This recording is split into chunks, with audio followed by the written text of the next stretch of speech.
લોકોની આશા બદલાઈ નિરાશામાં. કરોડોના ખર્ચે બનેલું જનાના હોસ્પિટલ 25 ફેબ્રુઆરીના રોજ ઓપનિંગ કરવામાં આવ્યું. ત્યારબાદ ઘણી બેદરકારી સામે આવી છે.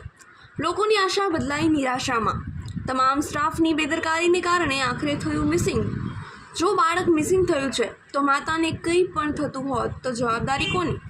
3 દિવસથી રાજકોટ જનાના હોસ્પિટલમાં એડમિટ કરાયા હતા. આખરે મીડિયાકર્મીઓને પણ અંદર જવા દેવામાં પણ આવતા નથી.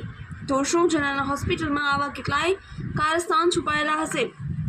એ તો તંત્ર જ જાણે છે. આખરે તંત્ર સામે સવાલો થશે અનેક. કોઈ ઇમરજન્સી પેશન્ટ હોય તો તેવા સમયે પણ ફાઇલ કાઢવાનું કહેવામાં આવે છે. તો આવા સમયે પેશન્ટને કંઈ પણ થશે તો જવાબદારી કોની? જેવા અનેક સવાલો ઊભા થયા રહ્યા છે.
ઘટનામાં એવું હતું કે 8 તારીખે મારા વાઈફને પ્રોબ્લેમ હોવાના કારણે અમે લોકો હોસ્પિટલ આવ્યા હતા.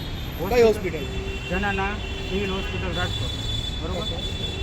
પછી અમે કેસ બારીમાંથી કેસ કઢાવ્યો અને ડૉક્ટરને બતાવ્યો. ડૉક્ટરે એમ કીધું કે તમે સોનોગ્રાફી માટે ઉપર જાઓ. અને સોનોગ્રાફીમાં ઉપર ગયા પછી અમને ત્યાં સિસ્ટરે એમ કીધું કે આ ઓપીડી અત્યારે થશે નહીં, કાલ સવારે તમે આવજો. બરાબર. કાલ સવારે ગયા ત્યારે પણ વસ્તુ એમ કીધી કે હવે તમે કાલ સવારે આવજો. એટલે આજે 10 તારીખ થઈ ગઈ છે. આના કારણે બાળક મિસ થઈ ગયું છે. બરાબર. અને અત્યારે મારા વાઈફ ડિલિવરી વિભાગની અંદર છે. 2 કલાક થઈ છે, ખાલી સોય ભરાવીને રાખી દીધી છે. કોઈ પણ પ્રકારની ટ્રીટમેન્ટ થઈ નથી. અત્યારે મેડમ આવ્યા છે અને ટ્રીટમેન્ટ ચાલુ કરી છે. આ કેટલા દિવસથી આવા તમને જવાબ આપી રહ્યા છે હોસ્પિટલ તંત્ર? 3 દિવસ થયા છે. તમે તંત્રને વાત કરો છો અથવા તમે એવું પૂછો છો કે આ કઈ રીતે છે, શું છે, સ્ટાફ અથવા નર્સિંગ સ્ટાફને શું જવાબ દેવામાં આવે છે? તો જવાબમાં એમ જ કહેવામાં આવે છે કે તમે કાલ સવારે આવજો. ઓકે. અને અહીંયા તમે આવ્યા ત્યારે તમને ઇમરજન્સીનું લખ્યું હતું, છતાં ઇમરજન્સીનો લીધી, એ શું હતી ઘટના? એ ઘટના એમ હતી કે ઇમરજન્સીમાં અત્યારે જે હાજર પેશન્ટ છે એને જ લેવામાં આવે, નવા કેસ લેવામાં આવશે નહીં. ઓપીડી ઇમરજન્સીનો પેશન્ટ હેરાન થતો જ થવા દે છે, એવું છે હાલત છે? હા. ઓકે. હવે તમારી શું માંગ છે, શું થવું જોઈએ? મારું કહેવાનું એમ જ છે કે બાળક તો મિસ થઈ ગયું. આનાથી આગળ કાલ સવારે બીજા એવા ઘણા એવા બનાવો બન્યા હશે અને બનશે તો આના માટે જવાબદાર કોણ? એમ. અત્યારે તમારા વાઈફની ટ્રીટમેન્ટ ચાલુ છે? હા.